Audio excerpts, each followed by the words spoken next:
श्रीमान वेंकटनाथार्य कवितार्के केसरी वेदांताचार्यवर्यो में सन्निधत्तां सदाहृति रामानुज दयापात्रं ज्ञानवैराग्यभूषणं श्रीमत् वेंकटनाथार्यं वन्दे वेदान्तदेशिकं लक्ष्मीनाथसमारम्भां नाथयामुनमध्यमाम् अस्मदाचार्यपर्यन्तां वन्दे गुरुपरम्परां यो नित्यमच्युतपदाम्बुजयुग्मरुक्मव्यामोहतस्ततितराणाय मेने अस्मद्गुरोर्भगवतोस्य दयैकसिन्धोः रामानुजस्य शरणौ शरणं प्रपद्ये श्रीवत्सचिन्नमिश्रेभ्यो नमभुक्तिमधीमहे यदुक्तयस्त्रयी कंठे यान्ति मंगलसूत्रताम् आचार्यन अनुग्रहम சுவாமி ஸ்ரீ குரத்தாழ்வானுடைய ஸ்ரீ வரதராஜஸ்தவம் அனுபவித்து கொண்டிருக்கிறோம்.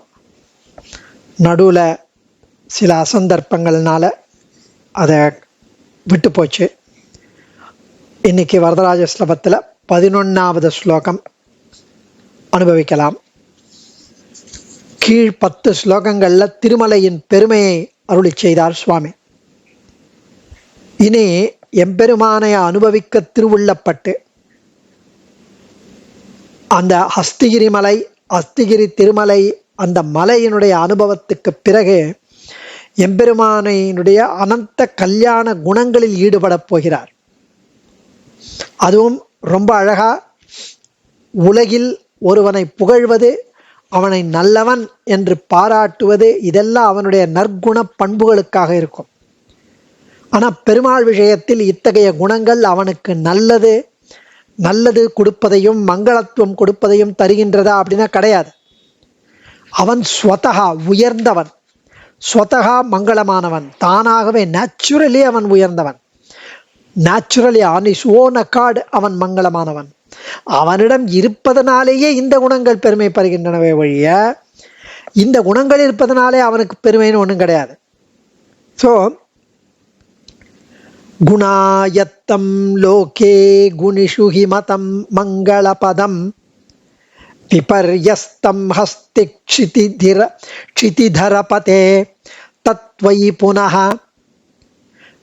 குணா சத்யஜான பிரபுதய உதத்வத்கததயா சுபீபூயம் யாதா இதி நிர்ணயிஷ்ம ஸ்ருதிவசாத்.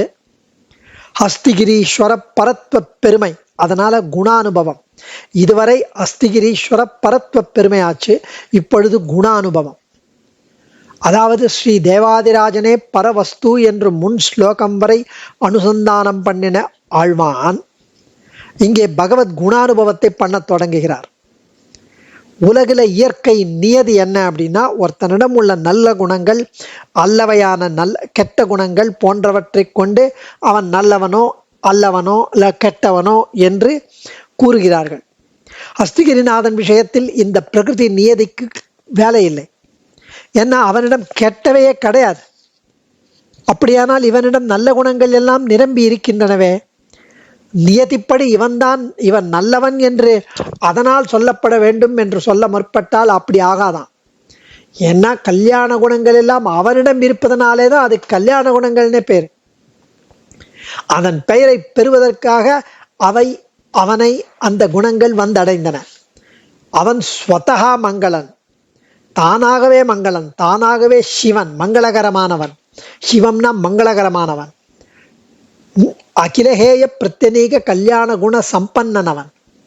இந்த குணங்களால் அவனுக்கு ஏற்றம் ஏற்படவில்லை, அவனிடம் இருப்பதனாலே இவை ஏற்றம் பெற்று உலகத்தாரால் கொண்டாடப்பெறுகிறது.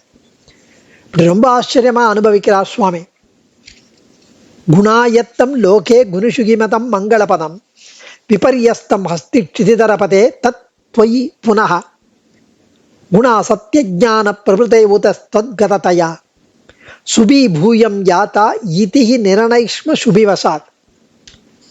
லோகே உலகத்தில், குணிஷு குணநலன்களை உடையோரிடம், மங்கள பதம் இவர் மங்களகரமானவர் என்ற பதம் சொல், குணாயத்தம் அவரிடம் உள்ள குணங்களை பற்றி வந்தது. மதம் ஹி யாவரும் அதை ஒப்புக்கொண்டது தானே. அஸ்திட்சிதி தரப்பதே, ஆனால் திருவத்தி மாமலை அரசே தத் இந்த இப்படி சொல்லுகின்ற தன்மை, இந்த நேச்சர் துவயி புனகா தேவரீரிடமோ விபரியஸ்தம் மாறுபட்டிருக்கிறது. ஹி ஏன்னா சத்தியஞான பிரபுதய குணாக, சத்தியம், ஞானம், ஆனந்தம், அனந்தம் போன்ற கல்யாண குணங்கள் தொத்கததையா தேவரீரை அடைந்தபடியால் கபி சுபீபூயம் மங்களகரமாகும் நிலையை யாத்தாக அடைந்தன. இதி ஸ்ருதிவசாத் நிரணயிஷ்ம. இப்படி வேதங்களை கொண்டு நாங்கள் இந்த முடிவுக்கு வந்தோம்.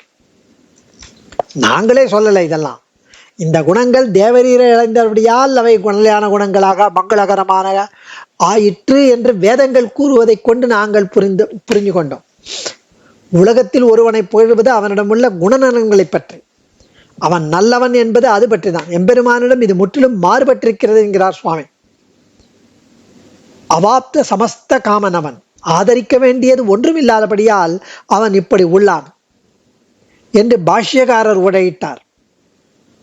சோ இந்த குணங்கள் ஓரோர் விஷயங்களில் உபயோகற்றவனிடம் இருந்தால் என்ன பயன்? இவரிடம் இருந்தால்தான் அவ கல்யாண குணங்கள் ஆகிறது. பிராட்டியின் கடாட்சமிருந்து சிறிது பணக்காரனானவனையே ஸ்லாக்ய சகுணி தன்யஹ ச குலீனஹ ச புத்திமான் ச சூரஹ சச்ச விக்ராந்தோ யத்வம் தேவி நிரீட்சசேன பராசர மகரிஷி இந்திரஸ்துதியில் தெரிவித்தபடி உலகத்தில் நம்ம காண்கின்றோம். பிராட்டியோட ஒரு கடைக்கண் ஒரு 1 மில்லியன்த் பட்டாலே ஒருத்தன் பெரும் பணக்காரன் ஆகிவிடுகிறான். இதை தான் வைகுண்ட ஸ்தவத்திலையும் சுவாமி தெரிவிக்கிறார். 48வது ஸ்லோகத்தில் வைகுண்ட ஸ்தவத்திலையும் சர்வஸ்ய சைவ என்ற ஸ்லோகத்தில் அவர் அனுபவிக்கிறார். அங்கு 48வது ஸ்லோகத்தில் ரொம்ப அழகா அதை அவர் தெரிவிக்கிறார். சர்வஸ்ய சைவ குணதோகி விலக்ஷணத்துவம் ஐஸ்வர்யதச்ச கில கச்சித் உதஞ்சிதஸ்யாத். அதாவது கண் இல்லாவிடில் நாம் காண முடியாது, கால் இல்லாவிடில் நடக்க முடியாது. ஆனால் பரம்பொருள் அப்படி கிடையாது. அபாணிபாதோ ஜவனோ கிரகீதா பశ్యத்த சக்ஷுஷ ஸ்ருணோத்ய கர்ணஹா. அதாவது எவனோ ஒரு தெருப்போக்கனையும் பணம் வந்தடைந்து மகாலட்சுமியோட கடாட்சம்னு எப்படி சொல்லுவாளோ அதுபோல உம்மிடம் குணங்கள் தங்களுக்கு நிறம் பெற வேண்டி, தங்களுக்கு கல்யாண குணம் வர வேண்டி குடிப்புகுந்தன என்கிற வியக்கிறார் சுவாமி. அங்கேயும் ஒருவன் ஆபரணம் பூணுவது அழகுக்கு, ஆனா எம்பெருமானிடமுள்ள ஆபரணங்களும் ஆயுதங்களும் குணங்களும் தங்களுக்கு பேர் கிடைக்க வேண்டும், தங்களுக்கு ஆனந்தம் கிடைக்கணும், பேர் வரணும், கல்யாண குணங்களாகணும்னு எம்பெருமானை ஆசிரியிக்கிறதுன்னு தெரிவிக்கிறார்.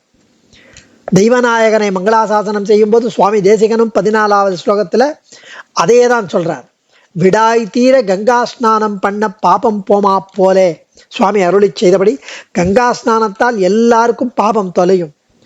அந்த கங்கை இத்தகைய பாபிகளின் பாபங்களை எல்லாம் கோதாவரி புஷ்கரத்தின் போது ஆண்டாள் கோதா திருநாமம் தாங்கிய கோதாவரியில் சில காலம் வந்து அந்த கங்கையெல்லாம் தன்னுடைய பாபத்தை தொலைக்கிறதுன்னு புராணம் கூறுகிறதாம்.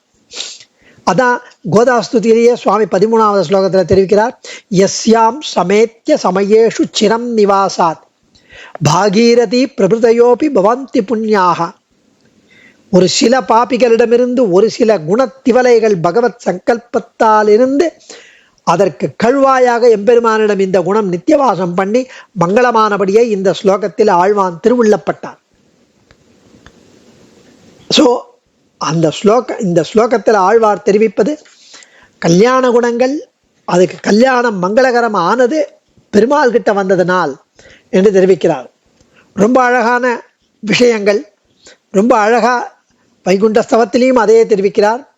வேதாந்த தேசிகன் தேவநாயக பஞ்சாசத்திலையும் 14வது ஸ்லோகத்தில் தெரிவித்தபடி இங்கு குணாயத்தம் லோகே குருஷிகி மதம் மங்களபதம் விபரியஸ்தம் ஹஸ்தி சிதரபதே தத்வயி புனः குணா சத்யஜான பிரபுதய உத்தத்வத்கததயா சுபி பூயம் யாதா இதிஹி நிரணைஷ்ம ஸ்ருதிவசாத். இந்த போன 10 ஸ்லோகத்தில் பரத்வ நிர்ணயத்தையும் அஸ்திகிரீஸ்வர பரத்வ பெருமையையும் அஸ்திகிரி மலையையும் தெரிவித்த பிறகு மங்களம் பகவான் விஷ்ணுகு பாவத்க மங்கள குணாகி நிதர்சனம் ஸ்ரீவைகுண்டத்துவத்தில் 36வது ஸ்லோகத்திலையும் அதையே தெரிவிக்கிறார். இந்த வேதங்களின் அடிப்படையில் இதை நாங்கள் தெரிந்து அறிகிறோம். அதே தவிர உன் குணங்களால் உனக்கு பெருமை என்பதில்லை, உன்னால் தான் அந்த குணங்களுக்கு மேன்மை விளைகிறது. உலக நியதி உன்னிடம் பலிப்பதில்லை. உலக நியதியில குணங்கள் இருந்தால் தான் ஒருத்தன் நல்லவன். ஆனா உனக்கு அப்படி கிடையாது. பெருமாளை அவாகி அநாதரகான்னு கூறுகிறது உபனிஷத். அவன் அவாப்த சமஸ்த காமன், அவனுக்கு ஆக வேண்டியது ஒன்றுமில்லை, இதனால் கிடைக்கணும்னு ஒண்ணுமில்லை. சர்வமிதவப்பியாத்தகா என்ற வாக்கியத்தின் பொருளை பாஷ்யக்காரர் சர்வமிதம் கல்யாண குணஜாதம் ஸ்வீகிருத்தமான் என்று விளக்கினார். உண்மையில் உலகில் பாரோர் புகழ்கின்ற நற்குணங்கள், அந்த நல் தன்மை புகழ் இவற்றை அடைவதே அவை பெருமாளை சேர்ந்ததனால்தான். அந்த நற்குணங்கள் மக்கள்கிட்ட இருக்கும்போது அவன் நல்லவன் ஏன் அப்படி பண்றான்னா, அந்த குணங்கள் பெருமாள் கிட்ட இருந்ததுனால அவை நற்குணங்கள் ஆகி அவை நம்மிடம் கொஞ்சம் வந்த போது நமக்கு நல்லவன் என்ற பெயர் கேட்டு. எப்படி கங்கையில இருக்கிற பாப்பம் எல்லாம் கங்கையில பாவம் போய் அந்த கங்கைக்கு நிறைய பாவ மூட்டை எப்படி கோதாவரியில ஜாயின் பண்ண உடனே அந்த பாபங்கள்லாம் கோதாவரி ஜாயின் பண்றதுனால கங்கைக்கு குறைகிறதோ அது மாதிரியா இந்த ஸ்லோகம் ஸ்ரீ தேசிகனால் மிக ஆதரத்துடன் பிரமாணமாக எடுத்து ஆளப்படுகிறது. சுவாமி தேசிகன் அபயப்பிரதான சாரத்தில் சரண்யசீல பிரகாசன பிரகரணத்தில் இந்த ஸ்லோகத்தை எடுக்கிறார். துவம்ஹி சத்யபிரத சூரகான்னு ஸ்ரீமத் ராமாயண ஸ்லோகத்தை வியாக்கியானித்த போது இந்த ஸ்லோகத்தை எடுத்து மேல் சொல்லப்படுகிற குணங்களுக்கெல்லாம் அதிசயாவகமான ஸ்வரூப வைலட்சண்யம் சொல்லுகிறதுங்கிறார்.